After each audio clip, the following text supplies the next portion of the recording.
YouTube. This is Chris with Kerbal Space Program, the new update, 0.22, which adds career mode, effectively adding new life into the game. I'm going to start a new career here and just show you some of the things that I did to get some science points and how I progressed through my first couple missions, and I'll continue on to make a follow-up to this video and maybe a couple more showing my other endeavors. The moon, Minmus, Duno would probably be the one after that. So here we're looking at the career tree right now. This is what you start off with, and also shows you your astronaut complex, which you can choose astronauts or Kerbal knots, if you will, and have them in store for the next mission. Here is the vehicle assemble building. This is where you build the rockets. And we're going to take a look at the tracking center now. This shows you all your missions. You can sort it out by what type of craft it is, if it's debris or if it's a lander, and then you can take control from there of missions that are already ongoing. And then you get your runway. You've got the launch pad for the rockets and the spaceplane hangar. And now we're back to the vehicle assembly building, and we're going to assemble a simple rocket with the parts that we start off with. It's very, very few parts.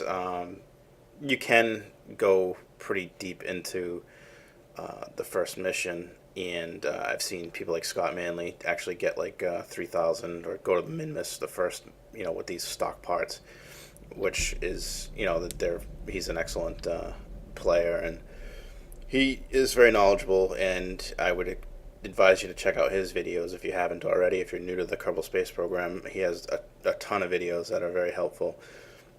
But here we're just going to make a simple craft, like I said, and we'll get this assembled, and we'll throw it in to space, or somewhat close to space. I think on this one I might have just, this is all post-commentary, but I think I just got out and did a EVA and a sample report, and it just give you enough science to get the next tier, which is, it's got the stack separator. Very important. Otherwise, you'll have to use the rockets above to destroy the tanks below, and there's no point to it. It's just, might as well just take the points now and then put them towards the stack decoupler or the next tier. So here I am just taking a sample of the launch pad, and then I'll end the mission and get the points and then put it towards the next tier. Now if you see here, you got the blue button, that's to transmit. If you have a radio antenna, you can do that, or you can store it and bring it back, and they can recover it with the craft, and I'll show you what that looks like. I was just trying to see if I can get a different sample from down at the bottom of the launch pad, because each of the each Kerbin has a bunch of different biomes, and as well as the moon does, and I think Eve has 2. But you can get a sample from each of those biomes. One of them is near the water, and I was just wondering if I could get a different biome for being off the launch pad, which it didn't do. So, and then I don't know why he just fell on the way back. Must be drunk or something. So I'll get back in, and then I'll end this mission, and you'll see the science screen. Doop-de-doo.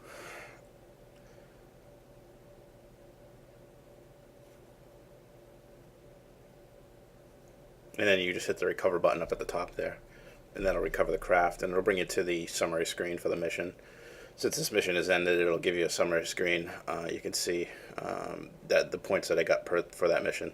So, and like I said, it was enough to get this next the first tier here, which is got the stack decoupler. It's got a couple other things. They're very useful.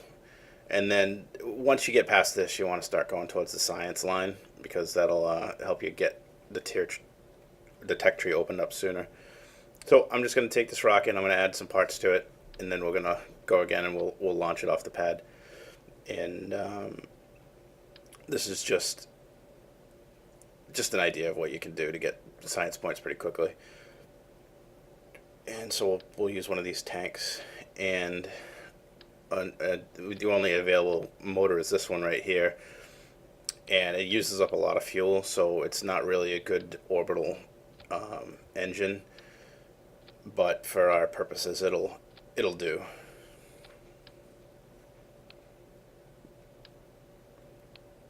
And you just keep building the rocket up using stack decouplers and tanks and engines. You can get pretty far with these, but I don't. I choose not to. I chose not to. I don't have the. I don't think I have the skill to do it. Yeah, I can assemble it and I could get it into space, but how efficiently I could do it, I don't know. I might use up most of my fuel, but you can do it. And there'll be plenty of people who are creative and skilled enough to do it. Just I cannot. So now I got the science goo. We're going to throw those experiments on. And I'm just doing a lot right now because I just bring them back to the planet and then just claim them as science. You can transmit all these, and it says that you lose a lot in transmission, but you could do the experiment over and over again, so there's the same amount of science points no matter what. So whether I bring them back or if I transmit multiple times, it's just a matter of how I want to do it. Now, it's like a well. If you have a gallon of water, whether you use a quart scoop to take it out or a teaspoon to take it out, you're still taking out a gallon of water. It's just how long it takes you. So doing it with the actually transmitting the science, you have to do it a lot more times to get the same amount of science points as if you return it. But instead of launching 6 or 7 manned missions and then bringing them back, you could launch one mission and transmit 12 or 15 times, get the same amount of science, and then just clear it up in one actual launch. I guess it's just up to you whether you want to do it or not. But I find that just transmitting is just so much easier, especially when you do missions out to like Duna or Eve or Moho and Drez. You just want to transmit the stuff back. You don't want to send a mission out there every time and then try to bring it back. And some of those in the early parts of this game, it's really difficult to bring anything back, let alone a manned craft. And with Eve, 99% of the people that land on Eve can't get back off just because the atmosphere is so thick that it makes taking off really difficult. So that would be, an unmanned probe or something like that, where you could just send it out there and not have to worry about it. But all my missions so far I've sent, other than Minmus and the Moon, I've done unmanned probes, and that's Eve, Drez, which the Drez one was an impact mission because I got stuck and I didn't have enough fuel to get out of the to get in a circular orbit. And then Duna it was an orbit of Duna, and then I landed on Drez. I'm sorry, I landed on Ike, and those missions netted me a lot of points, but I didn't have to bring the craft back because that was it. It was just a probe. I wasn't worried about it. That was all in a separate game. This is just a new career mode just for the sake of YouTube. And I'm babbling on, but here's my next launch. I had to move around the staging a little bit. I forgot to do it while I was in the VAB, so I just moved some things around.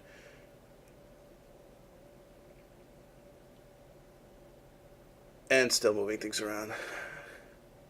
It's easier to do it while you're in the VAB, because then, in cases like this, a lot of times, since this is an unsupported rocket, it could fall over and then, explode. So it's best to do this stuff in the VAB. But in this instance, the rocket's so balanced, it doesn't fall over for some odd reason. I think if I left it out here, maybe time accelerated, it would probably fall over. That time acceleration does weird things to physics. So, and here is our launch, and you could tell it's moving kind of slowly. There is a better than 1-to-1 thrust ratio, obviously, because the craft is rising, but it's not extreme. Once I drop this first stage, you'll see the craft pick up speed a little bit more. And then as it is higher in the atmosphere, it will have less air resistance or drag. And I'm just doing experiments now, and I'm transmitting them. When these rocket motors are running, you will actually fill up your battery. If they're not, then you're not getting any power. But these generate power while they're on. So when you're doing stuff in a launch, you can actually keep the battery life somewhat available.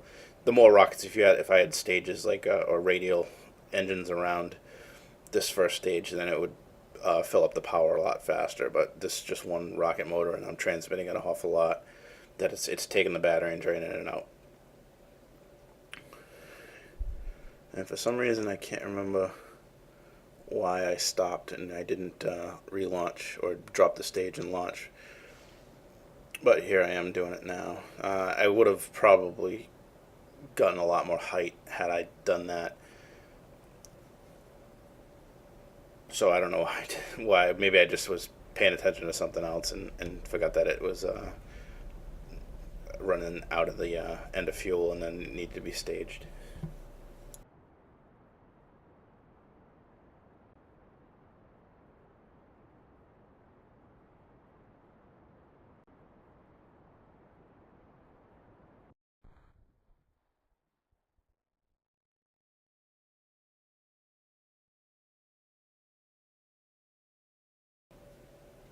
And I did it again when I didn't release the stage, and I just coasted. I'm not sure what I was thinking. I might have been talking to someone at the same time, but as you can see, that the electric electric levels are too low to transmit a lot of stuff. Now the battery's charging again because I got this rocket going, but it's just I'm sending way too much for the electrical system to handle it. So I'm getting a lot of orange messages saying that there's not enough electrical power. And I believe this rocket, I just went straight up and straight down. So I am going to forward it and get to the landing stage. And while I'm up here, I'm going to just grab the last of the science, and I'll just save them, and then I'll claim them on the recovery.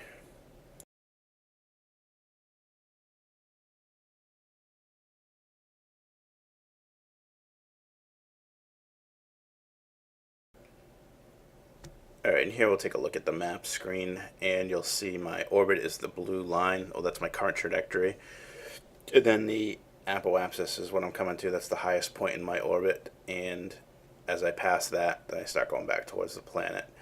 And I will be falling, and you'll see the shock heating from entering the atmosphere. And then I'll be on my way to the ground.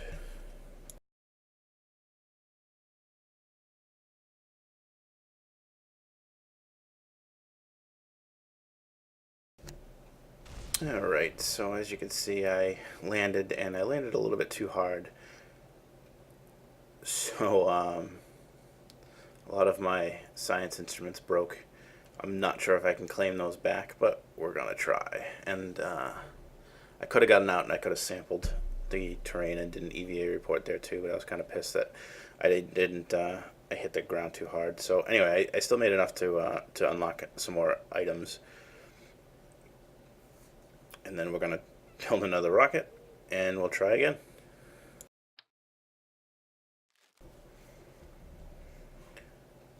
Alright, so just making a few slight modifications to this. I was able to get the orbital motor. It's a lot less thrust, but it uses a lot less fuel. So I put that at my top stage. It's also a lot lighter than the other rockets, so it might help me survive the impact.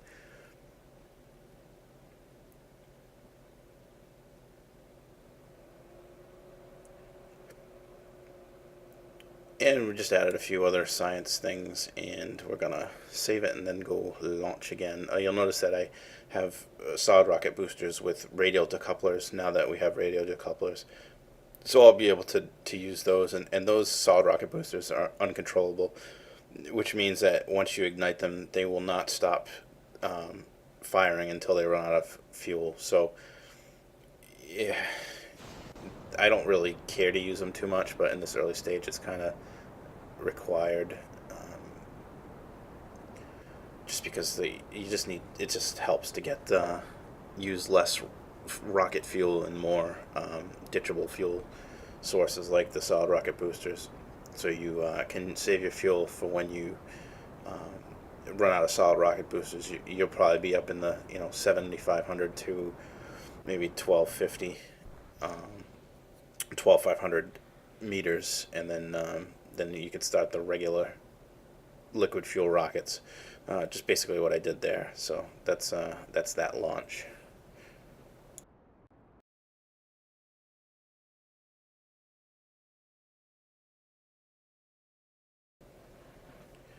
All right, so this is what I did a bunch of science on the way up, and once I get, I'll actually get this craft into a circular orbit, and it's going to be a 90-degree inclined orbit.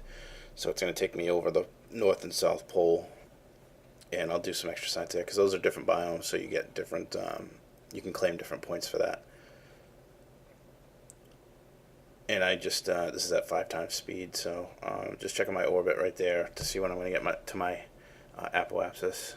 And right now I'm just extending or widening the orbit prior to getting up to the apoapsis. I'm at the right height for my apoapsis, but I just want to extend it so I can get easily get an orbit. So I'm just doing a maneuver node now to get the circular orbit, and once I do that, then I'll go around the planet, I think, once or twice and try to land. I'm going to go for a water landing in this only because it was a little bit heavy and I didn't want to hit the ground with all this stuff, and hopefully it would survive the impact. So that's what I end up doing here. And I had burned prograde to bring down my orbit and then try to aim it towards the water here. So this is me. It's deorbited. I'm coming in, and here's the atmospheric heating, and here's the water landing. Now, what I did was I actually put chutes on the science part of the craft and also on the capsule itself. So it came down in two separate loads. So the science section survived and the capsule survived. Now I'll have to go into the tracking station and claim or reclaim all these. So I'll do that. I don't know why I was trying to get back on the pod, but I did. All right. So I'm claiming the missions now, or claiming the debris, and I'll get points, and you'll see the points there for each of the things. So it's just an easy way to grab some points real quick instead of mass transmitting. And transmitting in the early part of the game is really difficult because you don't have enough batteries, you don't have solar power, and the engines don't put out too much electricity either. And that was the end of that. Was the last part of the craft. And what I did there was I made sure I claimed everything that wasn't part of the command capsule first, and then I'd claim the command capsule because I'm not sure if it would disappear after if the command capsule wasn't in the same vicinity. So that was that mission, and I'm just pushing around the pod for some reason. All right, so just gonna open up a few more tech trees here as I made some good science points on the last mission. Then we'll go back and we'll build another rocket.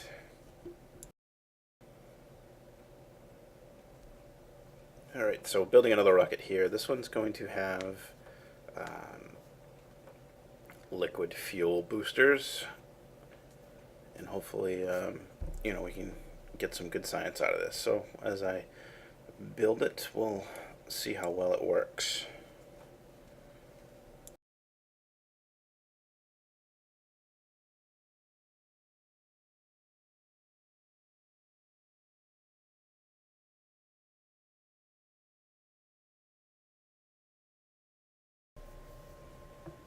Alright, here we are at our next launch window, and you'll see it's quite a different rocket than it was before.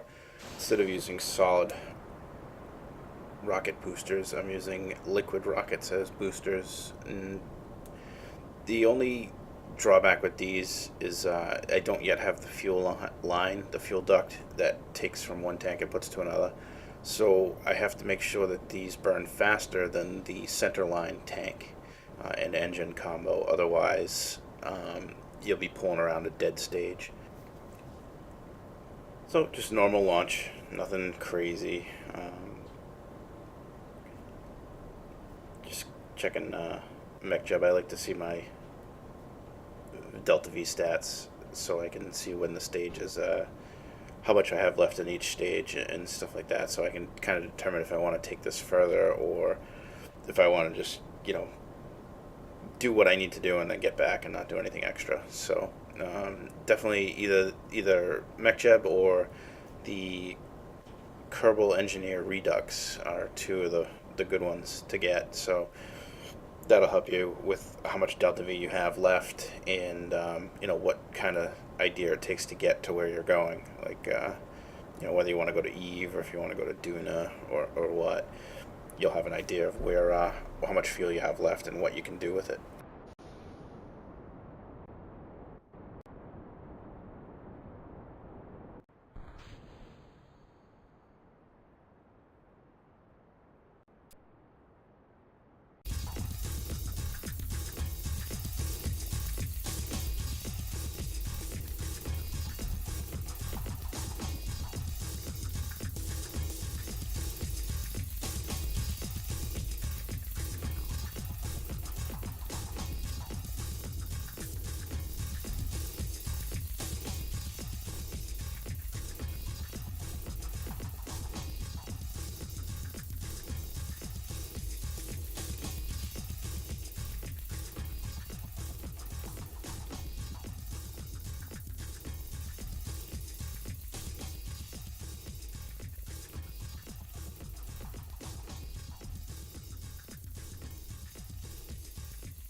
Alright, so not much going on here. Just happened to do the same technique as separating the science stages. However, you'll note that even though the science stage is above me with a parachute, I'll do some time acceleration and it'll disappear.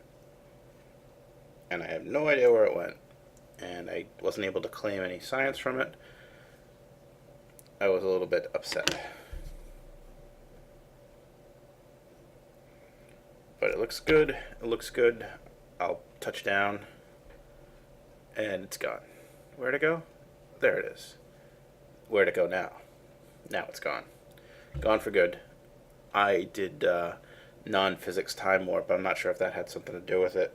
But yeah, it was no barrier to be found. I couldn't claim it. So, it happens. Just another good example of how time warp can screw things up.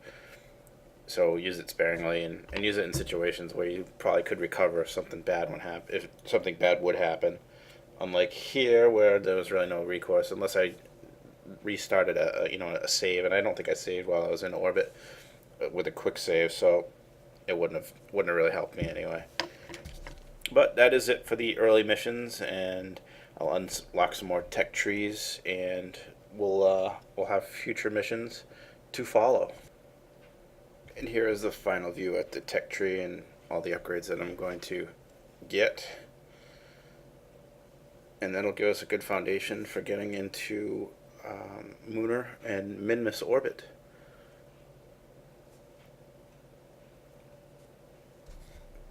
So with that, that'll end the initial first couple career missions, and I hope you check back for more.